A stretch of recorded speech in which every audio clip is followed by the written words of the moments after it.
Welcome to our channel. ఈ రోజు మనతో పాటు ఉన్నారు ఆధ్యాత్మికవేత్త డాక్టర్ అనంతలక్ష్మి గారు. అమ్మ నమస్తే. నమస్తే అమ్మా. అమ్మ, ధనుర్మాసం ప్రారంభం కాబోతోంది. చాలా విశిష్టమైన స్థానం ఉంది ధనుర్మాసానికి. ఈ మాసం అంతా కూడా తిరుప్పావై పఠనం చేస్తారు. అలానే గోదాదేవి కళ్యాణం చేస్తారు. గోదాదేవికి ప్రత్యేకమైన పూజా విధానం కూడా ఒకటి ఉంటుంది కదా. అసలు ధనుర్మాసం యొక్క విశిష్టత ఏంటమ్మా? శ్రీ భూనీలా సమేత గోదా రంగనాథ స్వామిని నమః.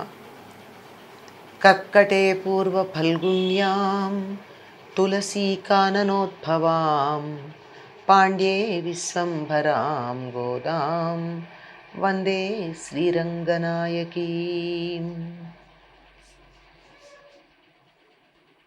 మనం అనుకునే ద్రవిడ దేశంలో, అంటే ప్రస్తుతం మనం అనుకునే తమిళనాడు దాంట్లో మధురై నగరానికి సమీపంలో శ్రీవిల్లిపుత్తూరు అనే ఒక ఊళ్ళో విష్ణు చిత్తుల వారికి తులసి తోటలో ఒక బాలిక లభ్యమైతే ఆమెకు భూమి ఇచ్చింది అనే ఉద్దేశంతో గోదా అనే పేరు పెట్టుకున్నారు.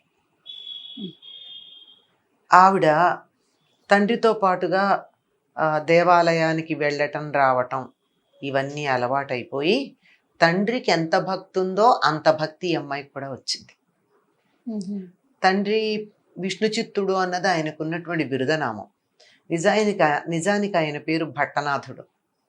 విష్ణువు చిత్తమే తనది, తన చిత్తమే విష్ణువుది అన్నట్టుగా తాను ఏది చేసినా ఆ విష్ణువు యొక్క ఆజ్ఞతో చేస్తున్నాను అని భావించి త్రికరణ శుద్ధిగా అట్లా చేసేవాడు గనక ఆయనకి విష్ణు చిత్తుడు అని పేరు. అందరూ ఊళ్ళో వాళ్ళందరూ అనుకున్నారు. 12 మంది ఆళ్వారుల్లో ఈయన పెద్దవాడుగా పరిగణించబడతాడు.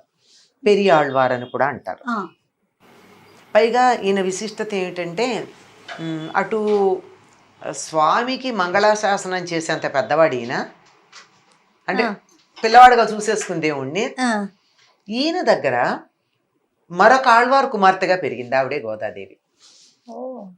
12 మంది ఆళ్వారుల్లో తండ్రి కుమార్తె. పైగా తన కుమార్తెని సాక్షాత్తు రంగనాథుడికి ఇచ్చి కన్యాదానం చేసి ఆయనకి మామగారు అయినవాడు.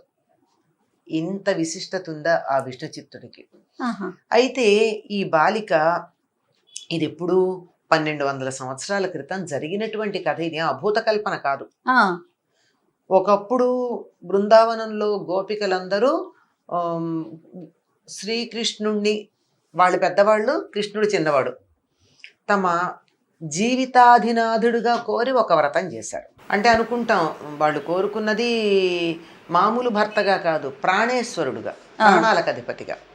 ఆ వ్రతం ఎలా చేశారో ఏమిటా వివరాలు మనకున్నాయి. జరుగుతుందా అట్లా అని వాళ్ళ మనకు అనుమానం. జరుగుతుంది అని చూపించటానికి ఒక చారిత్రకమైనటువంటి మూర్తి గోదాదేవి మనకు కనపడుతుంది.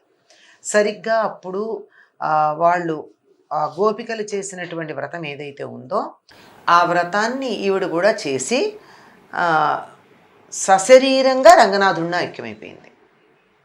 ఈ భౌతిక శరీరంతో సహా వెళ్ళి రంగనాథుడి విగ్రహంలో కలిసిపోయింది అందరూ చూస్తూ ఉండగా. అప్పటికి పాండ్య దేశాన్ని మధుర నగరం రాజధానిగా వల్లభదేవుడు అనేటటువంటి రాజు పరిపాలన చేసేవాడు కనుక ఇందులో అబద్ధం అని మనం అభూత కల్పన అనడానికి అవకాశం లేదు. ఈ బాలికకి భక్తి చిన్నప్పటి నుంచి తండ్రిలాగానే ఉన్నా ఆయన కూడా పిల్లలు కావాలని అనుకోలేదు. ఆ దేవుడి మీద భక్తితో అసలు ఇంకా బాహ్యమైన ప్రపంచంతో సంబంధం లేదు. అట్లాంటి ఆయనకి దయతలచి ఈవిడ లభ్యమైంది. తండ్రి భక్తి ఈవిడికి కూడా బాగా పండింది. రోజు తండ్రితో పాటుగా తోటలో పూలు కొయ్యడం, మాలలు కట్టడం, దేవుడికి అర్పించడం చేస్తూ ఉండేది. యుక్త వయస్సు రాగానే గుళ్ళో ఉన్నటువంటి విగ్రహాన్ని చూస్తే ఈవిడికి మధురభావం కలిగింది. ఏమిటిది అని అనుకుంది, విరహపడింది. ఆ విగ్రహాన్ని చూసి విరహం కలిగింది. ఆ విరహం కలిగి 143 పాసురాలు చెప్పింది. నాచ్యార్ తిరుమూజి అన్న పేరుతో ప్రసిద్ధం అవి. అంటే 14 10 10 అందులో ఒక 3 మాత్రం 11 ఉంటాయి, మొత్తం 143.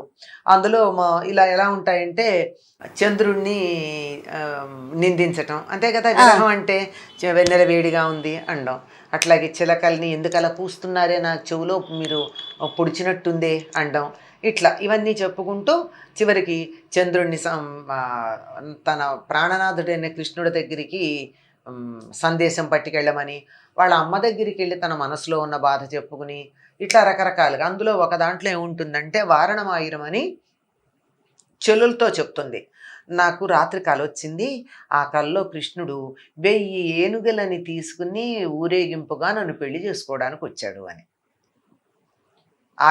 ఆయిరం అంటే 1000, వారణం అంటే ఏనుగలు.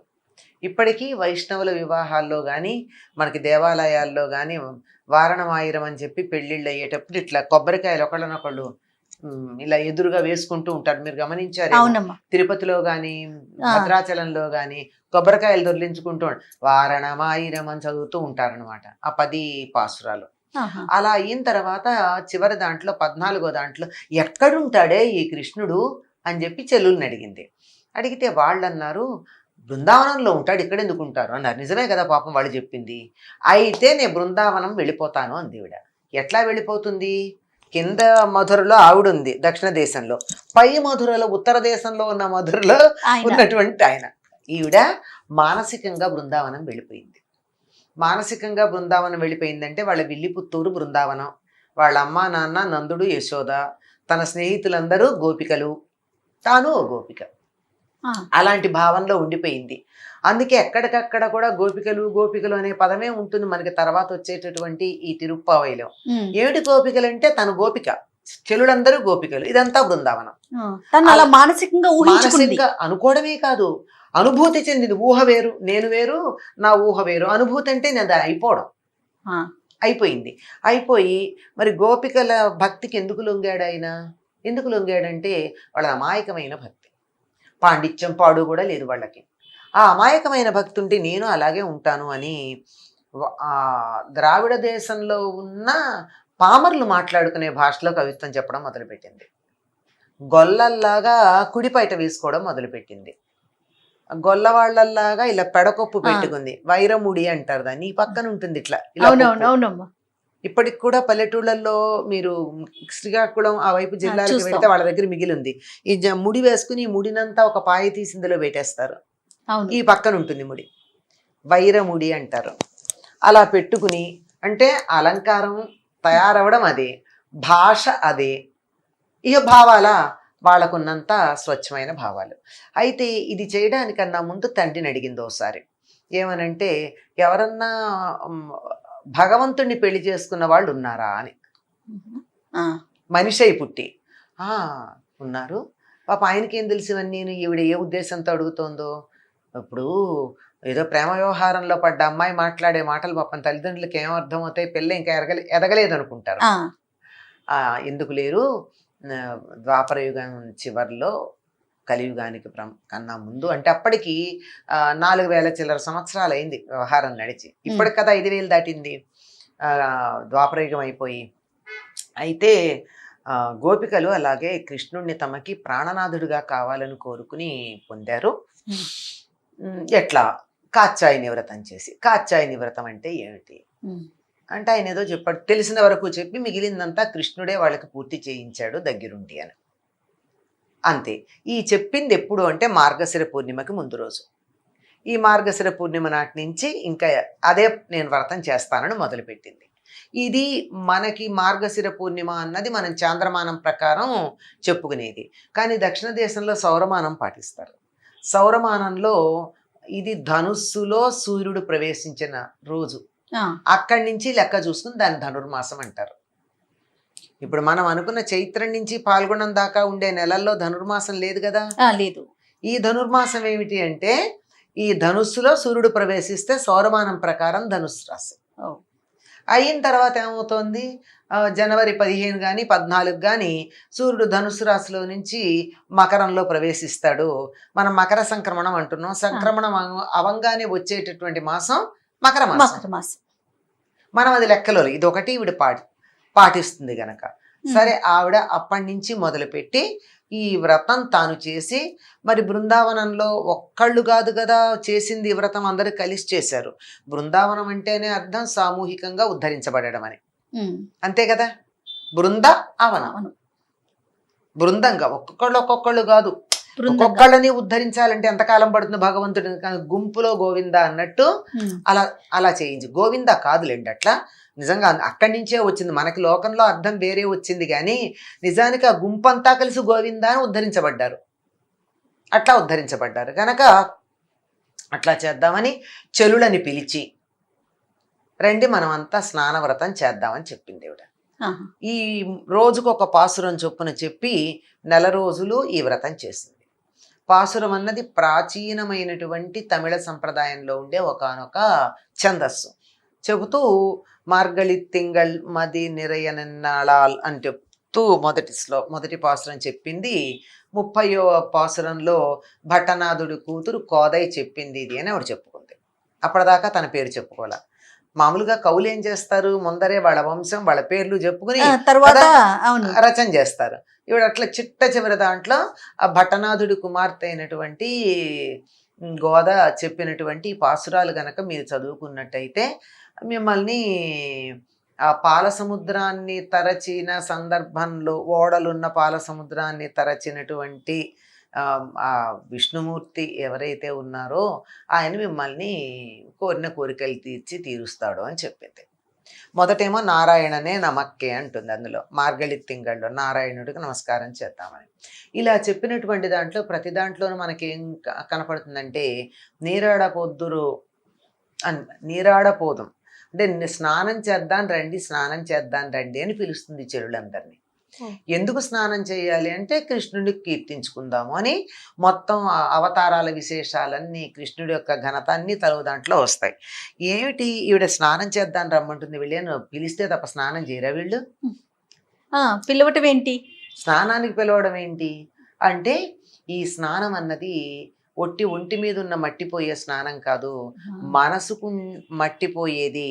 అంతేకాదమ్మా ఆత్మ కూడా శుభ్రపడేటటువంటిది. నిజానికి ఆత్మకి ఏమీ అంటకపోయినా దానికి కావాల్సింది అంటే జ్ఞాన స్నానము. జ్ఞానంలో స్నానం చేద్దాం, కృష్ణ చైతన్యంలో స్నానం చేద్దాం రమ్మని చెప్పి వాళ్ళని పిలుస్తూ ఉంటుంది. అంటే ఏకం స్వాదున భుంజీత అని మనకి ఉపనిషత్తు చెప్తుంది. రుచికరమైన పదార్థం ఏది కూడా ఒక్కళ్ళు తినకూడదుట, 10 మందికి పంచుకోవాలి. పంచుకుంటే పెంచుకోవడం అవుతుంది. పంచిందే పెంచుకోవడం, తిన్నది కాదు, తిన్నది అయిపోతుంది. కనుక అట్లా చెప్తూ మొత్తం విషయాలు చెప్తుంది. దీనికి పద్ధతి ఏమిటంటే ఆవిడ చెలులతో కలిసి కొలనులో స్నానం చేయడానికి ఎడదాని రమ్మని అనేటప్పటికీ ఇంట్లో లేచి స్నానం చేసి బయలుదేరారు. పుణ్యతీర్థాల్లో స్నానం చేయడానికి ముందు చేయాలి కదా. అలా చేసి బయలుదేరి పూలు కోసి మాలలు కట్టి స్వామివారికి అర్పణ చేసి ఆ తరువాత స్వామివారికి అర్పణ చేసిన స్వామివారికి అర్పణ చేయడానికి సిద్ధంగా పెట్టి మేలుకొలుపు పాడి పూలు అర్పించేటప్పటికీ ఇంకా నక్షత్రాలు ఉండాలి. అది ఆవిడ చేసింది. అయితే ఇది ఆవిడ చేసి చిట్ట చివరి రోజున భోగినాడు రంగనాథుడిలో కలిసిపోయింది.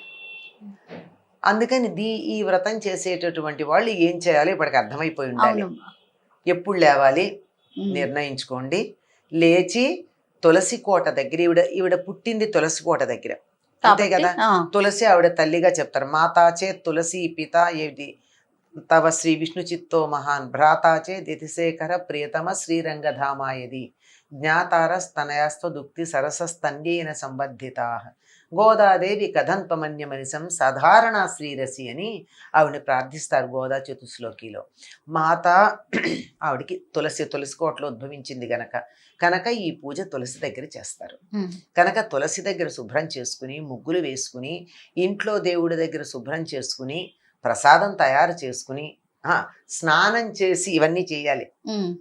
స్నానం చేసి ఇవన్నీ చేసి ప్రసాదం తయారు చేసుకుని గోదారంగనాథుల పూజ చేసి తులసికి ప్రదక్షిణాలన్నీ చేసుకున్న తర్వాత పూజ ఇంట్లో దేవుడు మందిరం దగ్గర చేసుకుంటే తర్వాత తులసి దగ్గర దీపం పెట్టి కొంచెం పూజ చేసి అన్నీ అయ్యాక నక్షత్రాలకు నమస్కారం చేసుకోవాలి. అంటే అప్పటికి నక్షత్రాలు ఉండాలి. అది సో ప్రాతకాలమే మనము పూజ చేసుకోవాలి. అది ఎందుకంటే అమ్మా ధనుర్మాసం సంవత్సర పురుషుడికి తెల్లవారుజాము కింద లెక్క. ఎందుకంటే ఒక సంవత్సరం ఒక రోజు అవుతుంది దేవతలకు, మనకు ఓ సంవత్సరం అయితే. ఆ, దక్షిణాయనం అంతా రాత్రి, ఉత్తరాయణం అంతా పగలు. ఉమ్, ఉత్తరాయణం ఎప్పుడు మొదలవుతుంది? జనవరి 14న 15 కానీ మొదలవుతుంది. దానికి ముందుండే నెల రోజులు ముందుండే జాముతో లెక్క. ఉమ్, రోజుకుండే 24 గంటలు. ఈ ఈ మాసాలు 12 అంటే 2 గంటలు. దానికన్నా ముందు 2 గంటలు ఎంత అవ్వాలి? సూర్యోదయం ఎన్నింటికైతే అంతకన్నా 2 గంటల ముందు. ముందు. ఆ సమయంలో పూజ చేయాలంటే కొంచెం దానికన్నా ముందు లేవాలి. చేసి ఇలా అన్నీ చేయడం. ఎందుకంటే విల్లిపుత్తూరులో ఉన్నటువంటి స్వామి ఆలయం ఉన్నది వటపత్రసాయి. ఉమ్, వటపత్రసాయి అంటే చంటిపిల్లాడు కదా. కరారవిందేన పదారవిందం ముఖారవిందే వినివేశయంతం వటస్య పుత్రస్య పుటేశయానం బాలం ముకుందం మనసా స్మరామి అని కదా అనుకుంటాం ఆయన్ని. అటువంటి వాడు చంటిపిల్లాడు కదా. పొద్దున్నే మనం పూజ చేస్తే బాలభోగం పెట్టాలి. ఓ, అందుకని దేవాలయాల్లో మీరు గమనించారో లేదో, ధనుర్మాసం అంటే సూర్యోదయ సమయానికి ఎంత ప్రసాదం పెడతారు. అవును. ధనుర్మాసం ప్రసాదం. అవునమ్మా. ఈ రకంగా చేయడంలో ఆయన పసిపిల్లాడుగా ఉన్నాడు గనక అలా చేయడం జరుగుతుంది. సో ఈ విధమైన పూజా విధానాన్ని అందరూ కూడా అవలంబించాలి. అది చూస్తే అవలంబించాలి అని కాదు. ఎవరికైతే కన్య పిల్లలు తాము అనుకున్నటువంటి యోగ్యమైన భర్త దొరకాలి అనుకుంటే, అనుకున్నదేమీ యోగ్యత ఉండకపోవచ్చు, తెలివితేటలు అంత ఉంటాయి. అంచేత యోగ్యమైన భర్త దొరకాలి అంటే, తగినవాడు దొరకాలంటే ఒక్కసారైనా ఈ వ్రతం ఆచరిస్తే, అంటే ఒకసారి చేస్తే ఫలితం వస్తుందా అంటే త్రికరణ శుద్ధిగా చేయాలి, కానీ అంత చేస్తాం. అందుకని ఎన్నోసార్లు చేస్తే ఎప్పుడో ఒకప్పుడు కొంత త్రికరణ శుద్ధి ఉంటుందని. మరి పెళ్ళి అయిపోయింది, మేము చేయక్కర్లేదా అండి? అన్యోన్య దాంపత్యం వద్దా? ఖచ్చితంగా కావాలి కదా.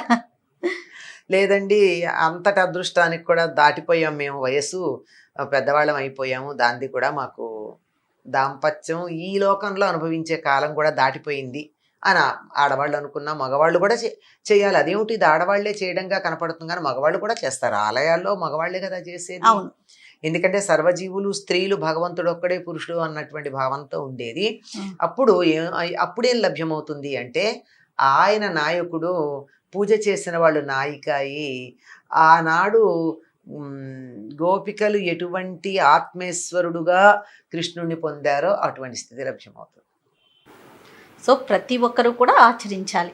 ఆచరిస్తే చాలా మంచిది. చక్కగా ఈ రకంగా పూజ చేసి అర్థం చేసుకుని ఆ పాసురాల్లో ఏం చెప్పింది అన్నది వింటే ఎంత ఆశ్చర్యంగా ఉంటుందో.